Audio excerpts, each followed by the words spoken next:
El bardo todo y su mundo espiritual. El concepto de existencia en el budismo. En los Pali Sutras están recogidas las conversaciones en el que el Buda Sakyamuni, que fue en nuestro mundo el Buda, pregunta a sus discípulos cómo se creó el mundo vivo que es el campo de experiencia de los sentidos del ser humano. En el mundo de los sentidos se divide entonces en 5 constituyentes o agregados: forma, sensación, percepción, concepción, impulsiones, conciencia. Pregunta entonces el Buda a sus monjes: ¿qué pensáis, monjes? ¿La forma es eterna o perecedera? Perecedera, oh Señor. ¿Qué es entonces lo perecedero? ¿El sufrimiento o la alegría? El sufrimiento, oh Señor. Lo que es entonces perecedero, lleno de sufrimiento y sometido a transformación, ¿puede deducirse que es propio de mí, de mi propio ser? No, Señor. Estas preguntas y respuestas se aplicaban igualmente a los otros 4 agregados, según sus características. Así se describe el conjunto de la experiencia sensorial como perecedero, y de esta forma no alcanza ninguna realidad sustancial o independiente o imperecedera. Los filósofos budistas han tratado de captar siempre con mayor intensidad el fenómeno de esta impermanencia general. Han llegado al fin de la concepción de que no solo los objetos tienen todos visiblemente un final, sino que no subsisten ni un instante en su identidad. La imagen del objeto que nos aparece y que no subsiste más que unos días o unos años se presenta como una película, en unidades de tiempo ínfimas. El objeto transforma su existencia fugitiva, a velocidad vertiginosa, impensable, en que una fase de existencia sucede otra. Interviene en cada momento una ligera transformación visible. Esta enseñanza se transmitió principalmente en la escuela de los Savadistanis, que se desarrolló en todo el norte de la India en los primeros siglos de nuestra era. Si la existencia de cada objeto se disuelve así en una sucesión de innumerables fases, cabe preguntarse lo que ocurre al muerto, cuya impermanencia es evidente para todos. Como todos los sistemas de pensamiento en número apabullante en la India, el budismo admite desde siempre que la vida no se limita a un nacimiento.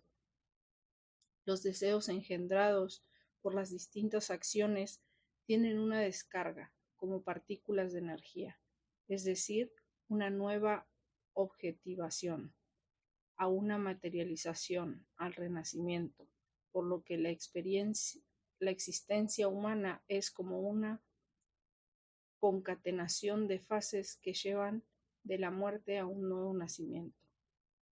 Este fue el tema del Abhidharmakosa, la famosa obra de Vasavandhu. Se dice en el 3er capítulo: si se describen los agregados solamente con sus nombres, es que no se niega su existencia. Pero, ¿hay que aceptar entonces que los agregados pasan de este mundo al otro? Los agregados desaparecen en cada instante. Por eso mismo no son capaces de moverse. Sin embargo, llegan a la matriz a través de la corriente de los estados intermedios, influidos por el peso de los actos pasados.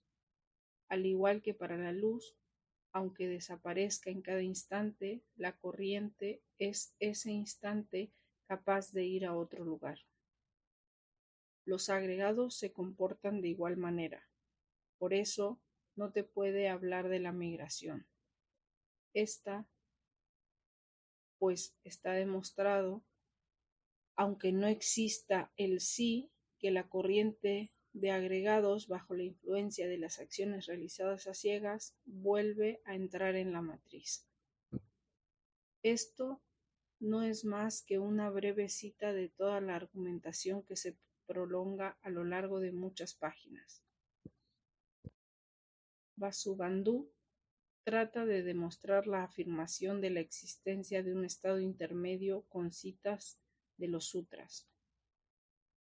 En diversas ocasiones, los sutras hablan de un arat que, después de la muerte, pasa del último estado intermedio al nirvana. Vasubandhu y las escuelas filosóficas búdicas, nacidas de su argumentación, ven esto la afirmación de un estado intermedio del que se benefician en principio todos los seres vivos después de su muerte. Ha existido igualmente toda una serie de escuelas que se han negado a establecer semejante conclusión partiendo de los párrafos de estos sutras en cuestión. Son, por ejemplo, los Theravadin, los Mahasangikas, los Lokottaravadin, por citar a los más famosos. El concepto del estado intermedio aparece igualmente en los textos dedicados al Abhidharma-kosa, que dice muy claramente: los muertos entran en el estado intermedio. En la obra de Vijñanatratasidi, el estado intermedio es solo un dato de la realidad. Solo se discute en él el paso de los agregados del estado de existencia al estado intermedio, particularmente en el caso de un nuevo nacimiento. El budismo considera, pues, la existencia humana como la liberación de una serie ininterrumpida de breves fases inapreciables y sometidas a los 5 agregados de la existencia. Estos 5 agregados componen el conjunto de la naturaleza corporal y espiritual de cada existencia individual, pero de ninguna manera hay que considerar a estos constituyentes o agregados como objetos captables. Son más bien unas categorías que permiten al pensamiento captar mejor las fases de la existencia. Y como esas categorías quedan liberadas con la muerte y de su dependencia recíproca, se podría cometer el error de creer que se interrumpen en su duración. Pero la realidad solo se interrumpen las fases del agregado de la forma, al menos en el caso de la materia grosera. Al instante, sobreviven unas fases más sutiles que pertenecen igualmente al agregado de forma. El bardo Todol habla de la forma de un cántaro o de un cuerpo espiritual que posee el muerto. Y puesto que los otros 4 agregados de sensación, percepción, concepción, impulsiones y conciencia pertenecen todos ellos al mundo espiritual, su continuidad después de la muerte, en la fase intermedia, no plantea ningún problema. La existencia individual, ya esté viva, muerta, en el estado intermedio o renacida, se halla constituida precisamente por las fases de esos 5 agregados. La concepción de un yo eterno como núcleo invariable de la personalidad no tiene cabida en la representación de la existencia humana. No es este el momento de explicar la enseñanza de la vacuidad. Se trataba sencillamente de precisar que esta afirmación del libro tibetano de los muertos se basa en el principio esencial de la filosofía búdica. La doctrina del karma. Repite incansablemente el bardo Todol que los actos del hombre cometidos durante su vida, físicamente o con palabras o de pensamiento, determinan en su destino en el estado intermedio después de la muerte y la posibilidad de un nuevo nacimiento. Todos los sistemas filosóficos hindúes afirman unánimemente que los actos no solo tienen una consecuencia inmediata, sino que su potencialidad latente se manifiesta ulteriormente en circunstancias apropiadas en las que cada situación es el resultado de su propia causa. Este encadenamiento casual recibe el nombre de karma. Como tal, la doctrina del karma está comúnmente reconocida en la India por todos los sistemas búdicos. Una lectura superficial del Bardo Thodol podría hacer creer que la enseñanza de la potencialidad latente de las acciones pasadas, el texto la llama inclinación a esta potencialidad, comporta su propia contradicción. Efectivamente, el texto, al final de cada párrafo, repite que cada cual puede liberarse del karma, pero también se añade una observación que hace que esta afirmación sea muy relativa. Puede ocurrir que la irradiación de las acciones pasadas no sea suficiente y que el muerto tenga entonces que errar durante más tiempo en el estado intermedio. Por tanto, el muerto no puede liberarse del estado intermedio más que cuando la potencialidad latente de sus acciones pasadas se ha revelado claramente y le permite la necesaria visión espiritual para reconocer todas las apariciones como emanaciones de su propia naturaleza espiritual. Por el contrario, si sus acciones pasadas han reforzado en él la tendencia a la ceguera, es decir, la envidia, el odio y la ignorancia, todas las apariciones no engendrarán en él sino miedo y angustia, y él resultará imposible llegar a la visión penetrante. La enseñanza del Bardo Thodol no es, pues, contradictoria en cuanto a la doctrina del karma. Este texto quiere simplemente demostrar claramente que cada karma puede neutralizarse en sus efectos por la potencia de la visión penetrante.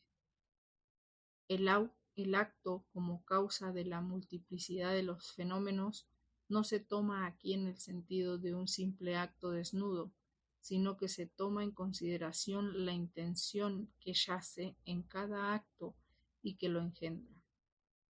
En cada acto están incluidos una voluntad, un deseo, un querer entrar en la acción que le preceden, y esa intención precisamente contiene la potencialidad que empuja al acto a manifestarse nuevamente. A lo largo del tiempo, la doctrina del karma se ha ido desarrollando en un sistema que engloba todos los aspectos del cálculo de la actividad humana. Tomemos como modelo de pensamiento un paralelogramo de fuerzas pluridimensional. Nos enseña claramente que el resultado del karma no es una suma de fuerzas, sino la oposición de fuerzas diferentes que según sus componentes dan un resultado que contiene en sí mismo un nuevo equilibrio de fuerzas, una nueva dirección. Cuando el muerto le sobrecoge el miedo y la angustia ante la naturaleza de las apariciones del estado intermedio, determina la potencialidad de un nuevo karma que le impulsará a nacer de nuevo.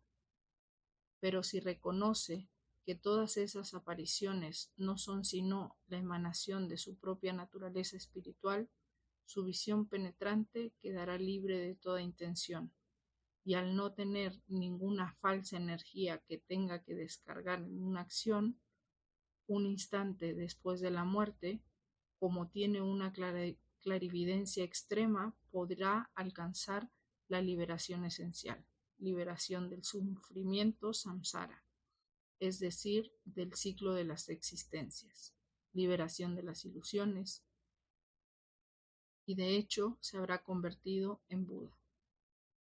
La única obligación del lama consiste en recordarle al moribundo, al muerto, las enseñanzas que ha oído en vida y las experiencias que ha tenido.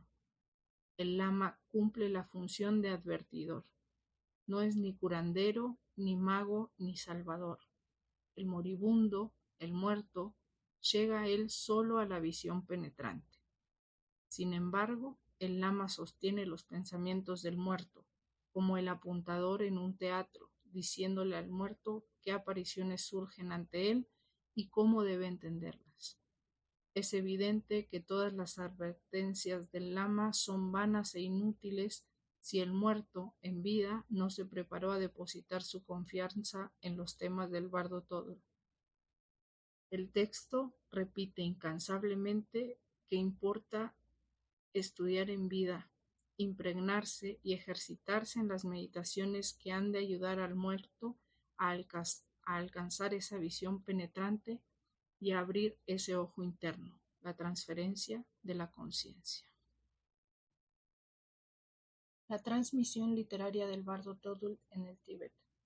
Hay que distinguir tres aspectos de la transmisión de la literatura religiosa. Primero, la obra literaria tal y como se nos presenta a nosotros. Segundo, la transmisión de ideas y de las representaciones religiosas que forman el contenido de la obra. Y tercero, la realización de las ideas y de las enseñanzas transmitidas por medios de la obra. Como en el caso de la mayoría de las obras literarias de Asia, las ideas del bardo Todol proceden de una época muy anterior a la fecha en la que aparecieron en su forma literaria. Es decir, que varios siglos antes de la época del texto más antiguo que podemos fechar, un sistema de enseñanza oral transmitía todos los puntos esenciales del bardo Todol.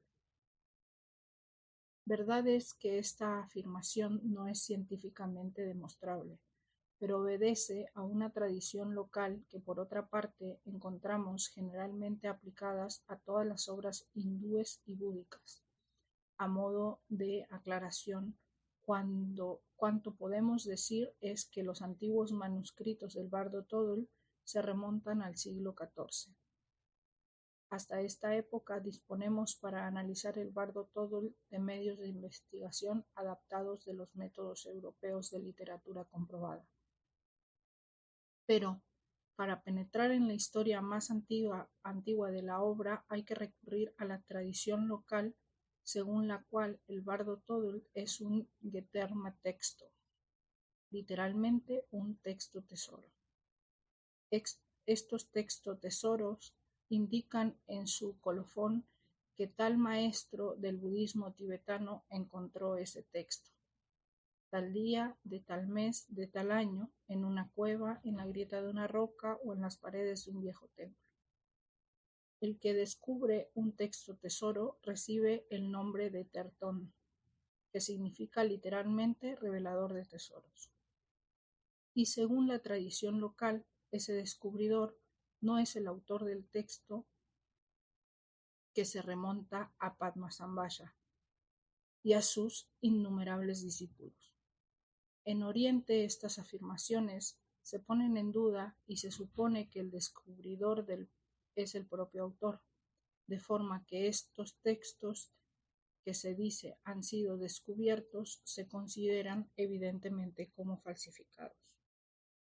Un riguroso estudio de esos textos tesoro y de la literatura tibetana que les concierne ha demostrado que no está justificado el juicio sin apelación de los occidentales y que hay que entender la tradición local de forma específica y no al pie de la letra. Existe un número incalculable de textos tesoros. Hasta hoy, Occidente solo conoce la obra de Rinchen Terzo, que contiene los miles de tratados reunidos en 36 voluminosos tomos. Asimismo, otros textos tesoro como el Mani Kambum. Sin embargo, sabemos que existía en el Tíbet un número infinitamente mayor de estos textos tesoro. Casi todos trataban esencialmente de temas religiosos, apenas si se relataban los hechos históricos. Esos textos tesoros se repartían, por una parte, en textos manuscritos hallados en un escondite, y por otra de fragmentos de manuscritos acompañados de comentarios del descubridor, y por último de textos varias veces ocultados y varias veces hallados. Estas indicaciones proceden de los colofones de los textos tesoro. Los comentarios no se añadían arbitrariamente al texto, sino que se escribían bajo el dictado de una inspiración religiosa, es decir, que el descubridor se ponía a meditar intensamente el tema del manuscrito descubierto, visualizando una divinidad particular. Tras largos esfuerzos, tenía una visión en la cual la divinidad le hablaba y le explicaba el texto. Transcribía entonces aquellas aclaraciones y luego aprobaba la tradición y consideraba, en cierto modo, como parte auténtica de lo escrito. También podía aparecer un maestro de aquella enseñanza que dictaba un texto, sin que hubiera encontrado previamente ningún manuscrito o en ningún escondite. El contenido espiritual de semejante revelación es la verbalización de la visión. Manifiesta la sabiduría revelada en la visión. Esta revelación se convierte en la obra, en el texto tesoro, y procede una vez más de una transmisión religiosa idéntica, sin que por ello esta sea invención del descubridor. No se trata, pues, de un autor en el sentido habitual del término, ya que no se considera el texto como obra suya, si bien en sentido histórico no quepa atribuirla a otra mano. Se plantea la cuestión de saber por qué y cómo se ha hecho este fenómeno tan característico en la transmisión literaria de las algunas escuelas de Nishimapa. A tal efecto, echemos una rápida ojeada a los comienzos del budismo en el Tíbet. Ya en los primeros siglos después del nacimiento de Cristo, comprobamos una serie de acercamientos superficiales entre los elementos de la religión búdica y de la cultura tibetana, y hasta el siglo VIII no aparecen, de hecho, los primeros intentos misioneros de resultados duraderos. De todos los países vecinos, monjes y sabios búdicos acudieron al Tíbet en el siglo VIII. Los misioneros hindúes y chinos fueron los más destacados. Estos sabios, que pretendían transmitir la enseñanza ética y filosófica del budismo, apenas si encontraron eco en aquel pueblo del Tíbet, cuyo único interés consistía en querer apaciguar los espíritus e innumerables demonios que habitaban en el suelo, en las rocas, en los árboles, en los lagos y en el aire. La construcción del primer convento en el Tíbet, Samye, es suscrito dificultades inquebrantables, siguiendo los consejos de uno de estos maestros filosóficos. El rey del Tíbet invitó a su país a Padmasambhava. La persona de Padmasambhava es un fenómeno religioso muy complejo que no puede entenderse según las normas históricas occidentales. La influencia de su personalidad religiosa no es comparable a la de un rey que manda las guerras, erige monumentos y se deja tras sí inscripciones. La acción de una personalidad religiosa, de un maestro espiritual, no atañe más que a su existencia espiritual. No hay, pues, por qué preguntarse si Padmasambhava es una realidad histórica. Lo que importa es la experiencia espiritual transmitida por Padmasambhava. Retomemos aquí por unos momentos al ambiente espiritual del que procedía Padmasambhava. Su vida, transmitida por diferentes relatos, no es el documento histórico que hable de sus viajes, de sus encuentros, de sus palabras, es el testimonio de una experiencia religiosa en la cual todo discípulo fiel a Padmasambhava ha de hallar la grandeza y la profundidad de la acción espiritual de su maestro.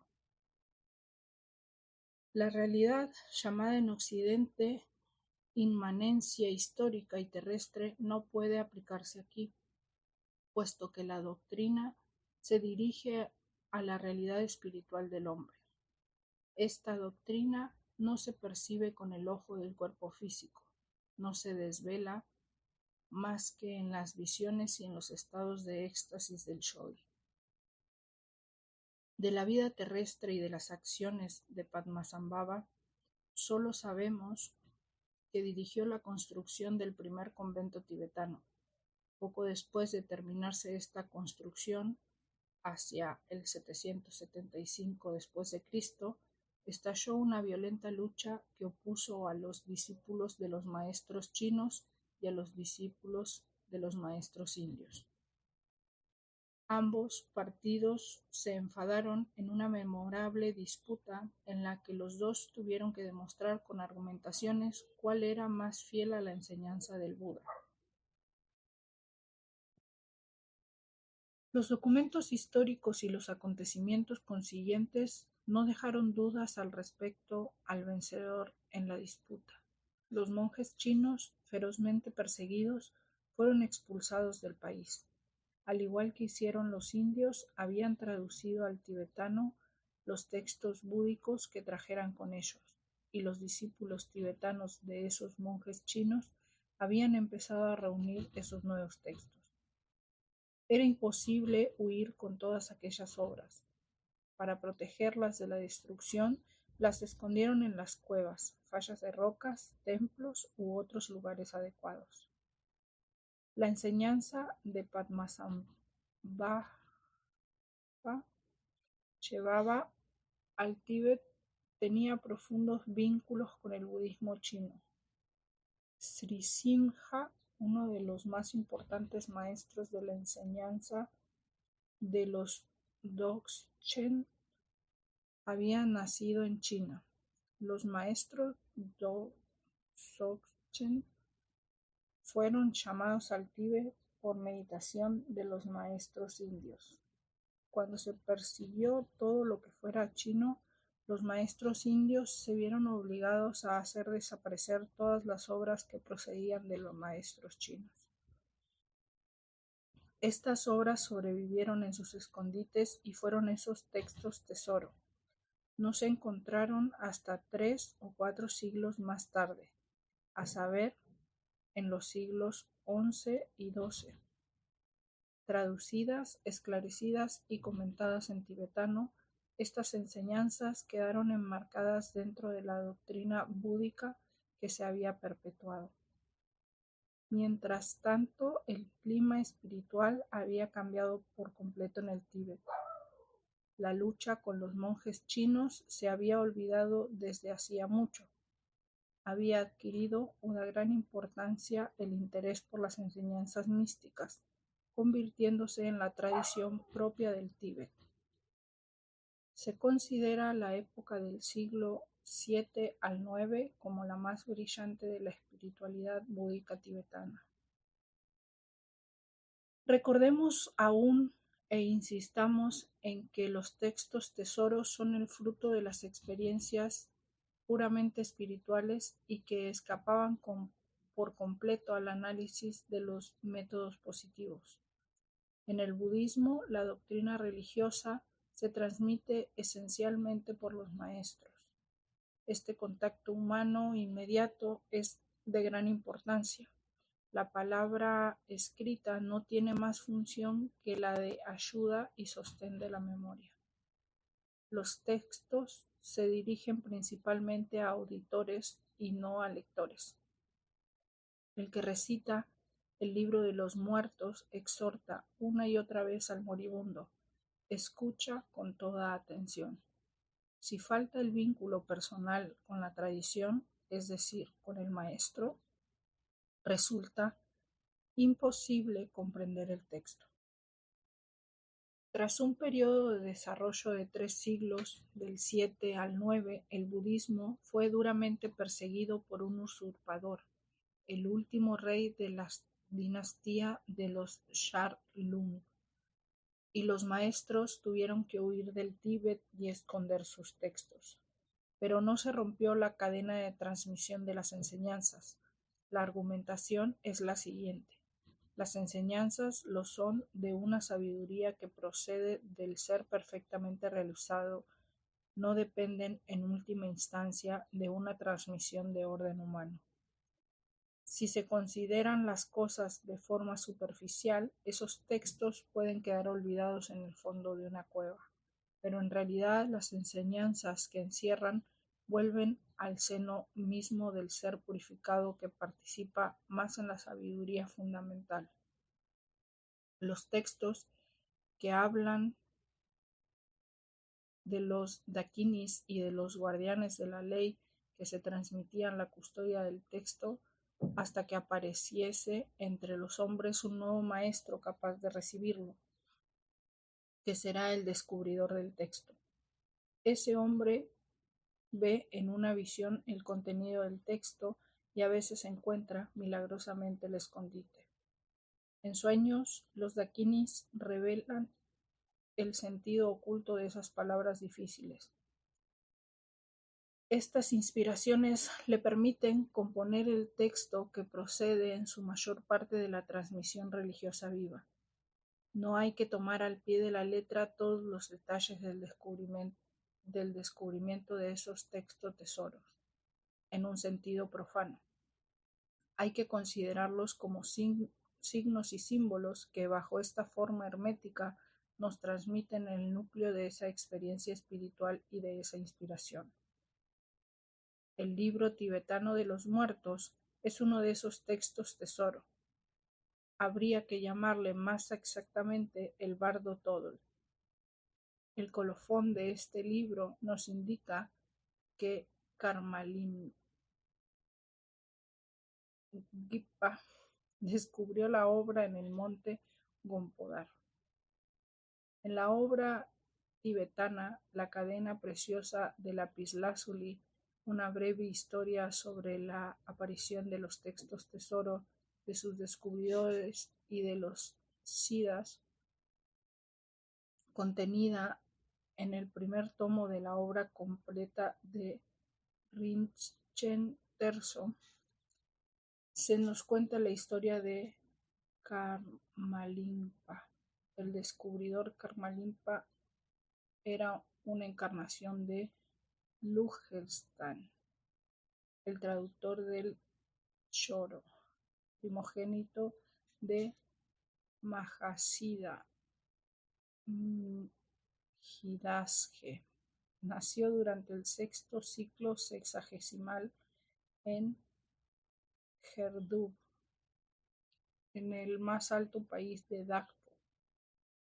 Llevó la vida de un tantrista, mostrando infatigablemente todas las cualidades espirituales e intelectuales de un clarividente. A la edad de los 15 años realiza una profecía tomado del monte Gompodar, que se parece a un dios de la danza.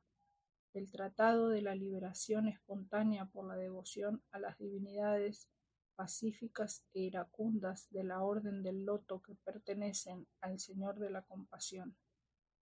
El ciclo de las principales Karmalinpa les dio autorización para que lo transmitieran y lo enseñaran. El Tratado de la Liberación Espontánea por la devoción a las divinidades pacíficas e iracundas le fue transmitido por su hijo Nimjida-Chosche. Le instaba a que no confiara aquel ciclo más que a una sola persona, y así durante 3 generaciones. Como Karmalinpa no encontró compañera espiritual y no se realizaron los buenos presagios, no quedó largo tiempo en la vida y desapareció en otro mundo. Añade el texto que esta enseñanza se extendió particularmente en el Amdo, al este del Tíbet. Por sucintas que sean estas informaciones, nos son de utilidad. Se considera a Karmalingpa encarnación de Lugestán, el traductor del sordo. Este traductor vivía en la época de la primera programación del budismo en el Tíbet, hacia los siglos VII y IX. Hizo, entre otras, la traducción del Arya Amitabha Vijnanama Mahayana Sutra. Este sutra es el texto fundamental de la meditación Amitabha en el Tíbet, ya que en la rama búdica del país puro, Amitabha es igualmente el gran salvador del estado intermedio, con visión penetrante exacta, que le permitirá alcanzar la liberación. La oración de Sukhavati está directamente vinculada con la visión de Amitabha y con el Bardo Todol. Estas enseñanzas y esta obra literaria tienen el mismo contenido y apelan a la misma práctica religiosa. También puede deducirse que las enseñanzas del Bardo Todol tienen una relación con el traductor del Choro. A ese traductor se le envió a la India el rey Tizón de Tzan para invitar a Bhima Lamitra, uno de los grandes maestros Dzogchen que vino al Tíbet. Es probable que con el Sukhavati Sutra tradujera otros textos que encontraron más tarde su punto de cristalización en el Bardo Todol. Desgraciadamente resulta imposible establecer si el texto encontrado por Karmalimpa en el monte Gampodar se presentaba bajo la misma forma en lo que tenemos hoy con el Bardo Todol. Según la tradición local, Padmasambhava sería el autor de esa enseñanza. Karmalingpa rehabilitó el libro de los muertos en la vida espiritual tibetana en el siglo XVI. Este texto lo adoptaron igualmente las demás corrientes del budismo tibetano. Karmalingpa pertenecía a la escuela de los antiguos, que perpetúan hoy la tradición y su enseñanza. La escuela Kakhupa de los Gelugpa y de los Bonpo poseen cada una su propia versión del texto. Mientras esas diferentes versiones no están a disposición del público para poder compararlas, resultará imposible establecer un análisis definitivo. Recojamos los 3 puntos definidos al comienzo de este capítulo como criterio del análisis de una obra religiosa. Primero, la transmisión del Bardo Todol bajo su forma actual se remonta al siglo XIV. Segundo, las ideas de esta obra aparecen ya en el Abhidharmakosa y en el Bodhisattva-jumi, obras de los siglos IV y V. Tercero, las representaciones del Bardo Todol y sus instrucciones para la vida espiritual parecen estrechamente vinculadas con las oraciones de Sukhavati y con la veneración de Amitabha. Parece probable que la práctica del Bardo Todol fuera introducida en el Tíbet con el Sutra de Sukhavati por un grupo místico búdico del que formaba parte Vimalamitra y Choro Lugstán. Por otra parte, el Bardo Todol presenta unas metáforas y unos símbolos que no tienen relación directa con el significado del Libro de los Muertos, pero que se han tomado de representaciones arcaicas que encontramos en la mitología de otros pueblos. No hay que tomar estas metáforas en sentido propio. Son figuras de estilo que permiten al auditor entender mejor el sentido del libro de los muertos. El bardo Todl, de Karmalinpa. Las fuentes. El texto del bardo Todl, que se ha hecho famoso bajo el título de La liberación del estado intermedio por la escucha, fue descubierto en el siglo XVI por Karmalinpa e insertado en el ciclo titulado La liberación espontánea por la devoción a las divinidades pacíficas e iracundas. Este ciclo reúne un gran número de rituales referentes a la muerte. Algunos de estos textos complementarios se han insertado en el bardo Todl. Se repite con frecuencia que hay que leer tal o cual oración. Estas oraciones se encuentran en el ciclo antes citado y también más adelante bajo el título Los pacíficos e iracundos de Karmalinpa. El mandala de las divinidades pacíficas e iracundas se encuentra también en otro texto antiguo, colección de las palabras de las divinidades pacíficas e iracundas. Lo encontró Ugenlimpa en 1326-1360, en una figura rajo de Pematzeg, cerca de la cueva de Yalungschelda. Hasta hoy no existe ninguna edición crítica del texto original del bardo Todl. Este texto se editó en la India en 1969 bajo el título Bardo dos Grol The Tibetan Book of the Dead y figura como nombre de su autor The Great Achyara Shri Shinga. La razón por la que el libro de los muertos de esa edición se atribuye al maestro Srisingha en sánscrito no se ha aclarado. Como el maestro de la enseñanza de los Nyingmapa puede efectivamente pasar por uno de los inspiradores del libro de los muertos, sin embargo, esta indicación es demasiado vaga para que se le pueda considerar como autor de la obra. Por otra parte, existen varias versiones impresas o manuscritas conservadas en instituto cuyo acceso no está abierto a todos.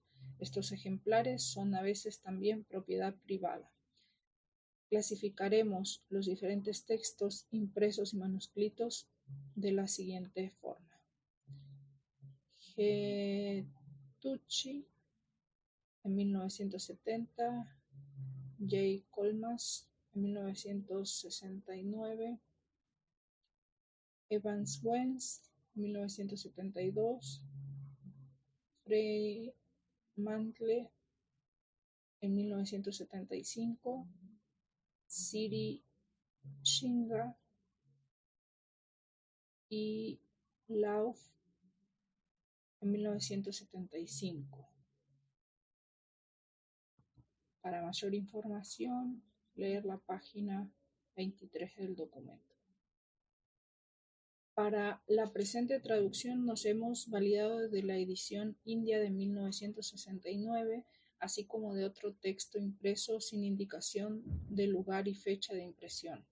Los caracteres de impresión de este texto no se parecen a los del texto utilizado por Evans-Wentz, Tucci o Poucha. Hasta ese momento, ninguna de las traducciones del bardo Todl adjuntaba textos complementarios al texto principal. Estos suplementos no aportan ningún elemento esencial a la comprensión de la enseñanza, sobre todo cuando el fin se perseguía con la edición no es servir principalmente de ritual de los muertos. Estos suplementos son entre otros, una oración dirigida a todos los Budas y Bodhisattvas, así como una oración para la liberación del peligroso camino del estado intermedio. Se citará un verso de la misma en el capítulo sobre el estado intermedio de la verdad en sí. Y por último, unas palabras fundamentales para el estado intermedio citadas por el bardo Todol. Otros textos arrojan luz sobre ciertos aspectos de la enseñanza general del estado intermedio, en particular desde el punto de vista de la práctica religiosa. Existen, pues, otras oraciones y otros textos de meditación que enseñan el método para llegar a la visión de las diversas divinidades y para eliminar los innumerables pasiones. Pero ninguno de estos textos añade elementos fundamentales, ciertamente útiles para el ritual de los muertos, pero sin interés notorio para el lector deseoso simplemente de conocer la enseñanza del estado intermedio. Nota para la presente edición. A Evans Wentz le corresponde el mérito indudable de haber hecho más famoso en Occidente al bardo Todol de lo que era en Oriente. Este texto, que da indicaciones precisas y detalladas sobre la existencia después de la muerte, espantó a los occidentales, para quienes la existencia termina con la muerte. El célebre tibetólogo italiano Gettucci, a fines de los años 40, sintió la necesidad de presentar una nueva traducción del libro de los muertos. Por último, se publicó el texto de una serie de conferencias de Fremantle y Chogyam Trungpa. Cabe preguntarse si está justificada una nueva traducción, pero precisamente cuando se trata de lenguas asiáticas, el traductor siempre es intérprete. Los dobles sentidos y contrasentidos traicionan fácilmente el texto original. Esta nueva traducción que presentamos aquí debería permitirnos tener entre las manos un texto legible y comprensible que transmitiera el sentido implícito de un texto original, apartándose lo menos posible de la palabra tibetana. Semejante exigencia necesita evidentemente numerosos términos medios. El autor de esta traducción es consciente de cuándo debe a todos los que antes tradujeron el bardo Todol, y pese a sus esfuerzos, sabe que aún no ha llegado a la meta que se propuso. La traducción del tibetano, a pesar de la existencia de trabajos anteriores, representa notables dificultades, no en cuanto a la comprensión, sino en cuanto a la formulación. Por ejemplo, la palabra tibetana Ngoto aparece continuamente en el texto.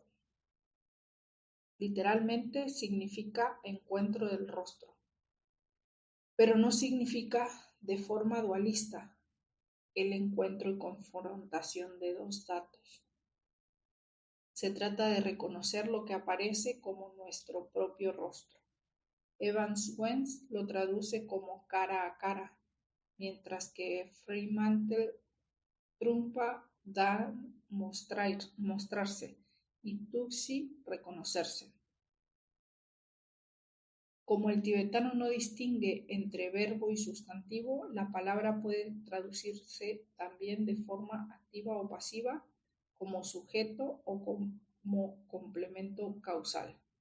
Puede ser el muerto que por sí mismo ve una cosa en pleno rostro, es decir, comprende o reconoce, y también puede ser el lama que le ayuda al muerto a tener esa visión. Según el contexto, la traducción puede ser totalmente distinta, aunque el tibetano no utilice más que una sola palabra. Más difícil aún nos parece la traducción de los conceptos de la espiritualidad búdica. Hemos buscado esforzadamente una traducción literal de la palabra tibetana para transmitir lo más fielmente posible el sentido del concepto.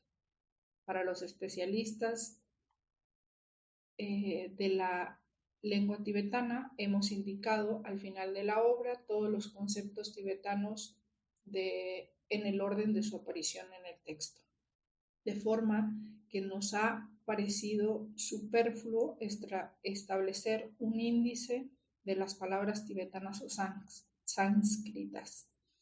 Es evidente que una traducción destinada a un público numeroso no puede pretender ser tan extremadamente exacta como una traducción científica.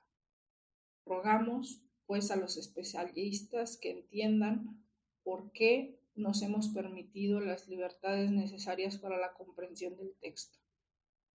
Como los conceptos búdicos no pueden traducirse perfectamente, nos ha parecido necesario introducir brevemente cada capítulo dando las aclaraciones de las expresiones particulares y dando algunas explicaciones sobre el sentido general. Este comentario es el desarrollo de las ideas presentadas en la introducción. Por razones de claridad, nos ha parecido justificable dividir las tres grandes partes del Bardo Thodol en capítulos distintos para facilitar al lector la comprensión general de la obra. Las hemos presentado bajo subtítulos que no figuran en el texto original. Por último, no hay que omitir resaltar que es un documento que concierne a una experiencia de vida religiosa. No puede considerarse solo como un documento de interés histórico. Como obra de arte, comporta ese elemento inexplicable que atrae al hombre y que le lleva a nuevas reflexiones. Una obra como el Bardo Thodol estaría ya muerta si solo se la considerase en su aspecto literario. Más que eso, ese es el testigo único de la experiencia religiosa y de la fe de todo un pueblo. No era mi intención explicar el libro de los muertos como una introducción o comentarios al comienzo de cada capítulo. Deseamos más bien mostrarle al lector lo que un tibetano se representa en cada uno de estos capítulos, ya que experiencia le conduce este libro. Esta fe viva del hombre no procede de los libros, sino que reside en el fondo de su corazón, y es importante. En materia religiosa, la literatura no tiene más función que conservar las formas externas de las ideas y de las concepciones de la fe. Las obras literarias no deben estimarse en función de su antigüedad, sino porque nos permiten encontrar el corazón vivo del hombre en sus dimensiones infinitas. Como ya indicaba el Lama Govinda en su prefacio, no resulta siempre fácil comprender el significado del Bardo Thodol. Es para mí una gran satisfacción que Geshe Lobsang Dargai haya podido discutir conmigo toda la traducción. Mi agradecimiento muy particular al muy venerable Kalou Rinpoche por la ayuda que ha tenido a bien brindarnos en los párrafos más delicados. Los nombres tibetanos los transcribimos fonéticamente. Como la escritura tibetana está muy alejada de la pronunciación, resultaba desgraciadamente imposible transcribir correctamente los nombres y los conceptos. Las palabras sánscritas, por su parte, se leen a manera latina. Observemos que se pronuncia she y que la j se pronuncia ye. Para la transcripción de las palabras tibetanas he seguido el sistema propuesto por T. Wilder. El Bardo Thodol y su significado en la vida religiosa tibetana. Geshe Lobsang Dargyak. Como se indica en la introducción, el Bardo Thodol forma parte de los textos tesoro que se remontan a la época de Padmasambhava. siglo VIII, y se nos han transmitido después sin interrupción. En las épocas en las que estos libros permanecían ocultos, existía, sin embargo, una tradición viva entre los seres espirituales de los daquinos. El descubridor de estos textos no era y no es un hombre corriente que se tropieza por casualidad con unos textos antiguos. Es un santo que, gracias a la fuerza de su karma, es llamado, según las profecías de Padmasambhava, a encontrar estos textos. Se trata de una misión que no puede evitar. Escribe comentarios y aclaraciones del fragmento descubierto bajo la inspiración de los dakinis. El conjunto pasa por ser un texto tesoro. Padmasambhava y sus discípulos ocultaron estos textos. En la tradición local, estos textos sagrados tienen la misma autenticidad que los demás textos que se transmitieron en su forma original, sin interrupción, de hombre a hombre. Así, la transmisión de la antigua escuela del budismo tibetano siguió dos vías. En primer lugar, la de la predicación, es decir, la enseñanza transmitida por los maestros, y en segundo lugar, esos textos tesoro. Las siguientes observaciones se basan en mis numerosos años de estudios con él y en el convento de Rajor, al oeste del Tíbet, en la provincia de Amdo, y en el convento de Drepung, a unas cuantas horas de Lhasa. Son, por otra parte, fruto de mi experiencia personal adquirida igualmente en el Tíbet y en mi patria. ¿Quién puede practicar el bardo todol? Al igual que la mayoría de las enseñanzas de la antigua escuela, el bardo todol forma parte de la tradición tántrica que, según la regla, no puede ser estudiada y practicada sin discernimiento. Las razones son muy sencillas. Para una conciencia no ejercitada, las enseñanzas tántricas comportan unas formulaciones que se prestan a confusión y suscitan unas ideas que pueden conducir a catástrofes psíquicas. A la inversa de estas enseñanzas, el bardo todol puede ser estudiado por cualquiera. Incluso está especialmente concebido para quien no tiene tiempo ni posibilidad de emprender un largo estudio y un entrenamiento espiritual riguroso. El texto del bardo todol indica claramente que se trata tan solo en el momento de la muerte de recordar la enseñanza que se ha oído. Este simple recuerdo puede ya permitir evitar lo peor, a saber, un renacimiento en malos estados de existencia. Los ejercicios siguientes de transferencia de conciencia los han aplicado principalmente laicos e incluso personas analfabetas. Se cuenta en el Tíbet la historia de un pastor que en la soledad de sus pastos se ejercitaba hasta tal punto en la transferencia de conciencia que se había convertido en un auténtico maestro. Naturalmente, no por ello se alcanza el más alto conocimiento, pero cuando muere el que ha practicado el bardo todol, cumple más fácilmente la condición necesaria para pasar a uno de los reinos celestes de los 5 Budas, en donde cada uno toma parte de una enseñanza tan intensiva y tan directa del Buda que puede, a partir de ese momento, convertirse en discípulo personal y alcanzar con ello la más alta iluminación, es decir, la budeidad. Así, la enseñanza del bardo todol y en particular la práctica del traslado de conciencia es una vía indicada para aquellos países en los que no se encuentran a mano los maestros adecuados. Sin embargo, resulta evidente, incluso en el caso del bardo todol, que la enseñanza oral de un maestro, de un lama, permite un desarrollo espiritual espiritual más fructífero y más dinámico. La integridad del maestro, su experiencia, despiertan en nosotros una justa confianza en la vía. Su ejemplo nos demuestra la exactitud de la vía que practica.